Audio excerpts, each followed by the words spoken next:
आपने सुना कि आरोग्य बिहार एक प्रोजेक्ट लॉन्च हो रहा है, प्रोजेक्ट से बिहार को बहुत ही ज़्यादा लाभ होने वाला है। पटना जैसे शहर से बाहर रह रहे हैं, गांव में रह रहे हैं, एक बहुत ही इनर स्कर्ट्स में रह रहे हैं, उनके लिए वरदान साबित हो सकती है। मरीज को बताया जाए, मरीज को परिजन को बताया जाए कि उसको बीमारी क्या है। और हम चाहेंगे कि गरीब से गरीब वर्ग का हर एक नागरिक, मध्यम वर्ग का हर एक नागरिक, हर क्षेत्र का नागरिक, चाहे वो किसान हो, चाहे वो एक ऑफिसर हो, सभी की एक नैतिक जिम्मेदारी बनती है कि समाज के लिए सोचे। और जहाँ तक मेरी बात रही है, मैं सरकारी संस्थान में भी मैंने काम किया है। यूं ही नहीं मिलती राही को मंजिल, एक जुनून सा दिल में जगाना होता है।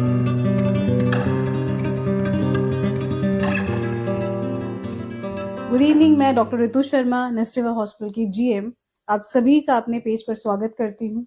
और जैसा कि आप देख भी रहे हैं कुछ वीडियोस में और सुन भी रहे हैं कि बिहार की धरती में पहली बार एक प्रोजेक्ट लॉन्च होने जा रहा है जिसका नाम है आरोग्य बिहार। नेस्टेवा अस्पताल और मेरी ये पहल है कि हम बिहार को आरोग्य बनाएं।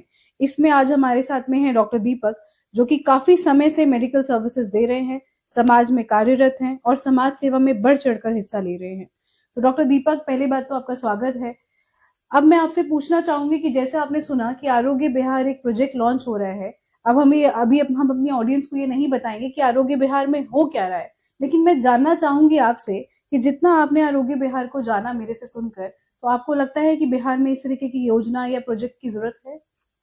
Good evening everyone and thank you so much to doctor Ritu Sharma ma'am कि मुझे इस तरह की अपॉर्चुनिटी देने के लिए और इस तरह का जो ये एम्बिशियस, जो बहुत ही महत्वाकांक्षी प्रोजेक्ट है बिहार में लॉन्च करने के लिए।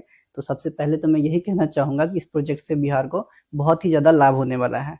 और अगर हम आरोग्य बिहार की चर्चा करते हैं तो देखिए, जो पहली चीज़ है, बीइंग अ डॉक्टर, मैंने भी, मैम ने भी, और अगर हम लोग को कोई डॉक्टर सुन रहे हैं तो उन लोगों ने भी बिहार में यही चीज़ फेस किया होगा कि सही समय पर बीमारी की रोकथाम बोले या सही समय पे जो उसका एक डायग्नोसिस, जो निदान बोले, वहां पर मरीज नहीं पहुंच पाता है।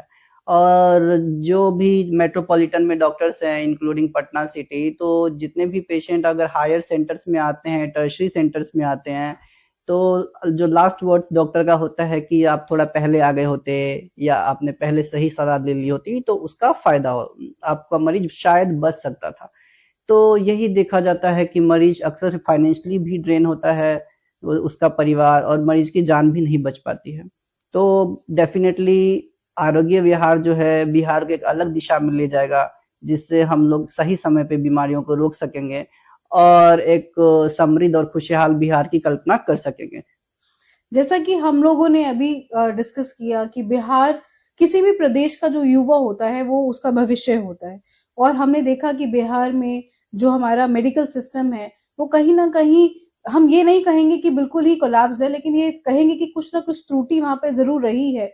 या हम ये बात करें कि पॉपुलैरिटी जो है या पॉपुलेशन जो है वो कहीं ना कहीं उन सेवाओं का लाभ नहीं उठा पा रही है।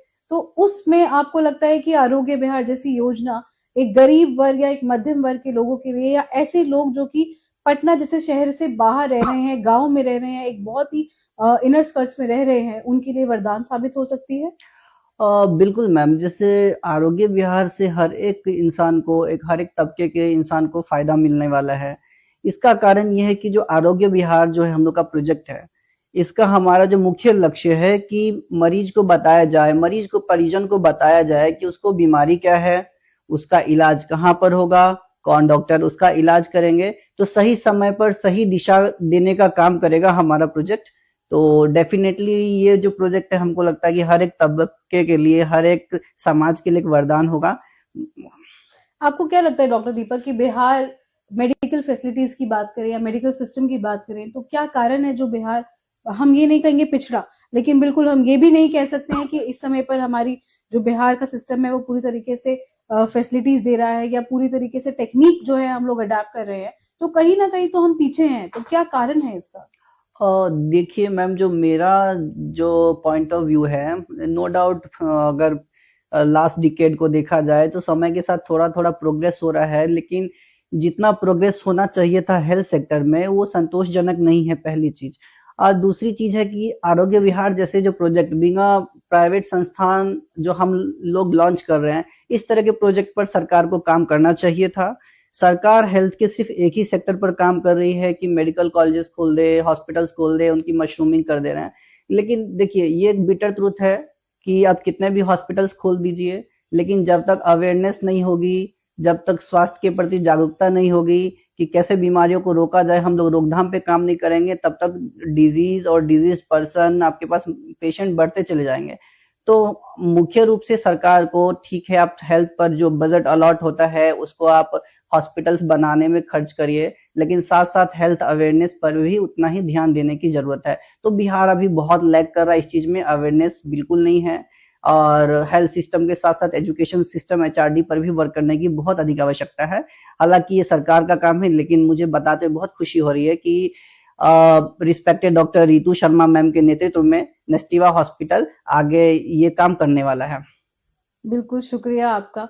नेस्टिवा हॉस्पिटल में आरोग्य बिहार प्रोजेक्ट क्या है, ये तो हम बहुत जल्दी बताएंगे, और इसकी डेट हम लोग डिसाइड करके आपको लॉन्च करेंगे इस प्रोजेक्ट को। और हम चाहेंगे कि गरीब से गरीब वर्ग का हर एक नागरिक, मध्यम वर्ग का हर एक नागरिक, हर क्षेत्र का नागरिक, चाहे वो किसान हो, चाहे वो एक ऑफिसर हो, इस जो हम लोग योजना बना रहे हैं, ये जो हम लोग प्रोजेक्ट लेकर आ रहे हैं, इसका लाभ उठाए। अब इसमें हम लोग डॉक्टर दीपक से आगे ये जानना चाहेंगे कि डॉक्टर दीपक, आप तो प्राइवेट प्रैक्टिस में हैं, और जनरली हम देखते हैं कि प्राइवेट प्रैक्टिस करने वाले डॉक्टर्स को टाइम नहीं मिलता, या शायद अब आज के जमाने में वो जील नहीं है कि समाज के लिए अपने आप को समर्पित किया जाए। तो आपको कैसा लग रहा है इस प्रोजेक्ट के साथ में जुड़कर, और आपको ये महसूस हो रहा है कि हर एक इंसान के अंदर समाज सेवा का ये एक जील होना चाहिए? बिल्कुल मैम, देखिए, ये तो सभी, इवन डॉक्टर्स क्या, जो नॉन मेडिको है, सभी की एक नैतिक जिम्मेदारी बनती है कि समाज के लिए सोचे। और जहां तक मेरी बात रही है, मैं सरकारी संस्थान में भी मैंने काम किया है, और मेरा शुरू से सोशल सर्विस की तरफ थोड़ा झुकाव रहा है। लेकिन एक फाइनेंशियल लिमिटेशन, सेल्फ नीड, बहुत सारी चीजें होती है जो एक हर्डल के तौर पे काम करती है। लेकिन जब नेस्टिवा हॉस्पिटल को आप जैसा एक कुशल नेतृत्व मिला, और जब इस तरह के प्रोजेक्ट्स का डिस्कशन हुआ, तो बिना एक पल सोचे मुझे लगा कि नहीं, एक बहुत अच्छा प्रोजेक्ट है कि जिस पे मुझे काम करना चाहिए, और इसलिए मैं खुशी खुशी आगे भी इस प्रोजेक्ट पे काम करना चाहूंगा। और अगेन मैं इसके लिए संस्थान एवं आपको बहुत बहुत धन्यवाद देना चाहूंगा कि आपने मुझे इस प्रोजेक्ट में इंक्लूड किया। Thank you. हम कहते हैं कि वो चंदन भी क्या चंदन है जो अपना वन महका ना सके, वे जीवन भी क्या जीवन है जो काम देश के आ ना सके। तो डॉक्टर दीपक जैसे लाखों हजारों लोग ऐसे इस दुनिया में हैं जो बिना किसी लालच के समाज के लिए अपने आप को समर्पित करते रहते हैं।